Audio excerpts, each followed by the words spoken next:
날마다 쓰는 나의 신앙일기 TV 데일리 큐티 나무향기입니다. 오늘은 출애굽기 8장 1절에서 7절을 묵상하겠습니다. 여호와께서 모세에게 이르시되 너는 바로에게 가서 그에게 이르기를 여호와의 말씀에 내 백성을 보내라. 그들이 나를 섬길 것이니라.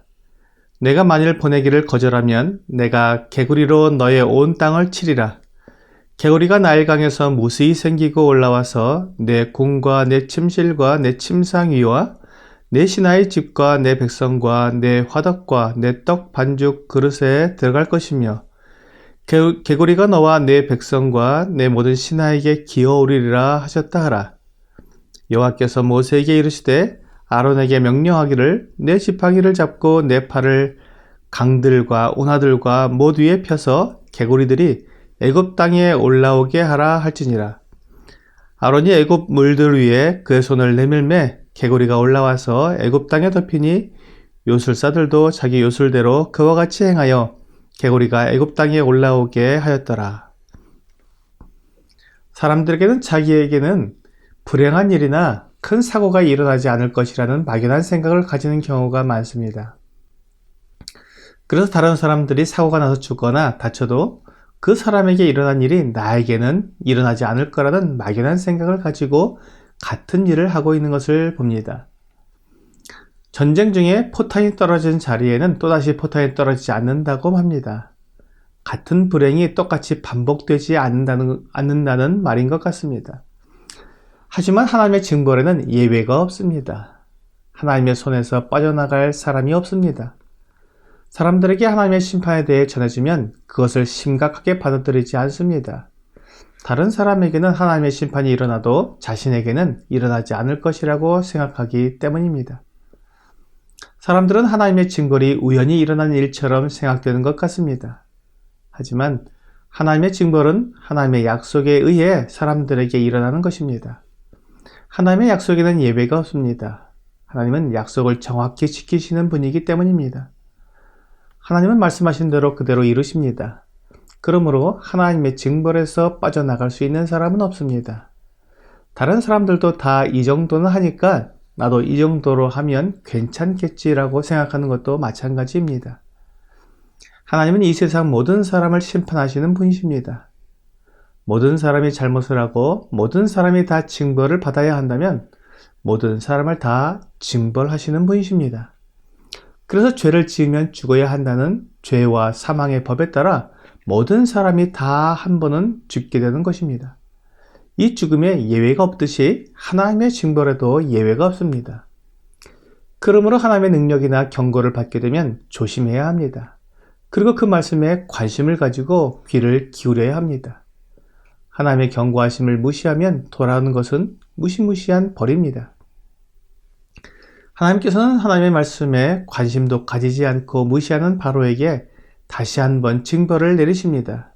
이번에는 개구리를 통한 재앙을 내리시겠다고 말씀하셨습니다. 1절과 2절입니다. 여호와께서 모세에게 이르시되 너는 바로에게 가서 여호와의 말씀에 내 백성을 보내라. 그들이 나를 섬길 것이니라. 내가 만일 보내기를 거절하면 이번에는 개구리로 너의 온 땅을 치리라. 수많은 개구리들이 집안 모든 곳에 있다고 생각하면 얼마나 끔찍하겠습니까? 특별히 하나님께서 바로에게 말씀하시기를 내 궁과 내 침실과 내 침상 위와 내 신하의 집과 내 백성과 내 화덕과 내 떡 반죽 그릇에 들어갈 것이라고 말씀하셨습니다. 하나님께서는 특별히 바로의 개인 생활 공간에 개구리가 가득하게 하시겠다고 말씀하셨습니다. 바로는 수많은 호위병들이 지키는 궁에 살고 있었습니다. 그리고 그의 개인 생활 공간에는 극히 제한된 사람들만 들어올 수 있었습니다. 바로는 그를 지키는 최고의 호위병들이 있었기 때문에 아무도 그를 해치지 못한다고 생각했을 수도 있습니다. 바로가 자기에게는 아무 탈이 없다고 한 바로 그 개인 생활 공간에 하나님의 징벌인 개구리들이 들어가게 된다고 말씀하셨습니다. 그의 침실과 침상에도 개구리들이 있을 것이며 그의 화덕과 떡반죽 그릇에도 개구리가 들어가겠다고 말씀하셨습니다. 애굽 사람들은 매우 정결한 사람들입니다. 그들은 농사를 짓는 사람들이었기 때문에 매우 높은 수준의 문화를 가졌다고 자랑하던 사람들입니다. 하지만 그들의 개인 생활 공간에 개구리가 들어가고 그들의 떡반죽 그릇에 개구리가 들어간다면 그들이 받을 충격은 너무나 클 것입니다. 하지만 하나님은 모든 사람에게 예외 없이 개구리가 올라와서 들어가게 될 것이라고 약속해 주셨습니다. 누가복음 12장 16절부터 21절에는 어리석은 한 부자가 나옵니다. 그는 농사를 짓고 소출이 풍성하게 되자 곳간을 헐고 더 크게 짓고 모든 곡식과 물건을 쌓아두고 즐기겠다고 생각했습니다. 자신에게는 결코 재앙이 닥치지 않을 것이라고 생각했던 것입니다. 19절에서 그가 자기 자신에게 이렇게 말을 했습니다. 또 내가 내 영혼에게 이르되 영혼아 여러 해 쓸 물건을 많이 쌓아두었으니 평안히 쉬고 먹고 마시고 즐거워하자 하리라 하되 그는 자신에게 여러 해 동안 먹고 마실 수 있는 것들이 있으니 아무 염려가 없다고 생각했지만 하나님은 20절에서 하나님은 이르시되 어리석은 자여 오늘 밤에 내 영혼을 도로 찾으리니 그러면 내 준비한 것이 누구의 것이 되겠느냐 하셨으니 라고 말씀하고 있습니다. 어리석은 부자는 자기에게 임할 하나님의 심판을 준비하지 못했습니다.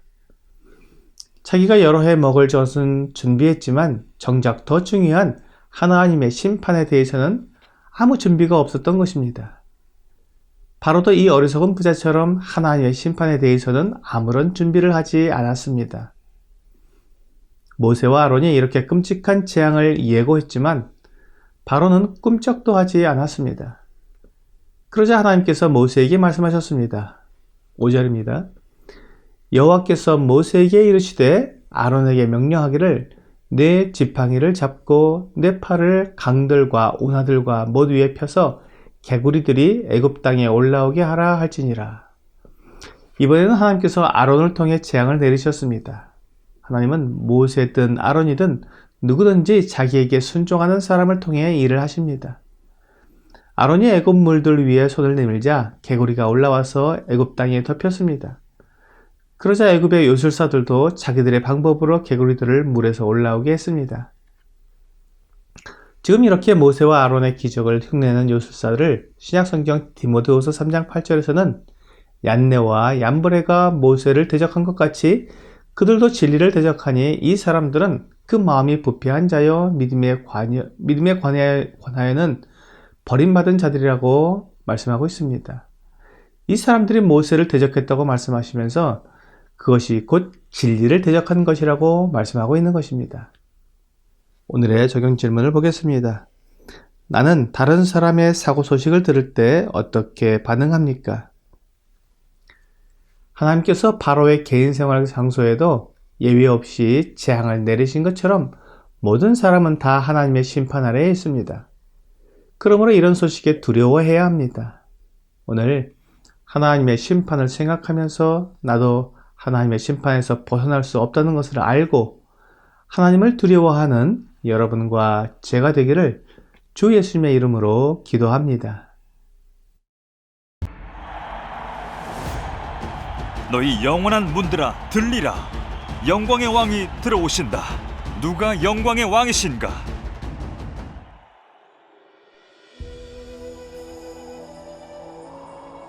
이 선지자들의 글이 바로 성경이에요. 만약 성경이 없다면 우리가 어디에서 왔는지, 왜 이곳에 있는지, 그리고 어디로 가고 있는지 정확히 알 수 없어요. 우리가 시간과 공간을 거슬러서 과거로, 아주 먼 과거로, 사람도 행성도 별들도 생기기 전으로 여행할 수 있다면 성경의 첫 번째 구절에 들어있는 능력과 영광을 목격할 수 있을 거예요. 태초에 하나님이 천지를 창조하신다.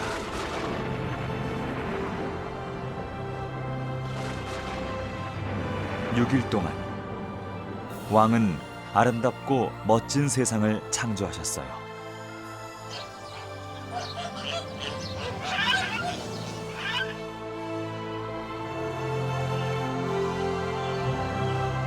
평화로웠어요.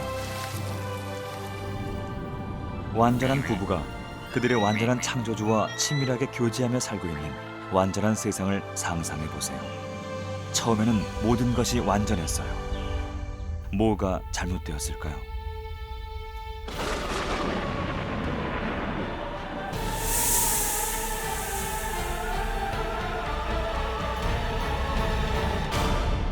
그들이 지은 죄가 온 우주의 왕과 그들과의 관계를 끊어버렸어요.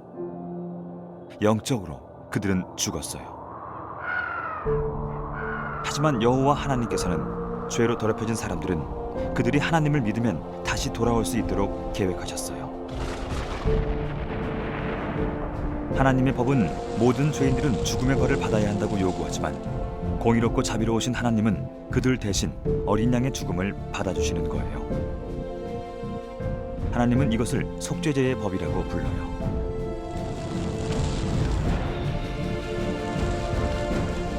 이 사건은 죄와 죽음의 법이 요구하는 것을 만족시키고 온 세상 모든 민족의 죄인들을 구원하실 거룩한 구원자를 이 땅에 보내실 하나님의 계획을 생생하게 표현하고 있어요.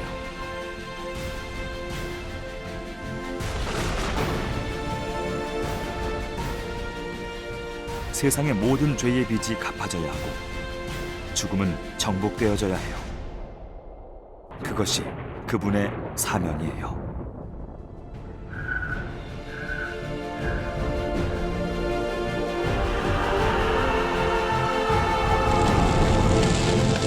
다 이루었다.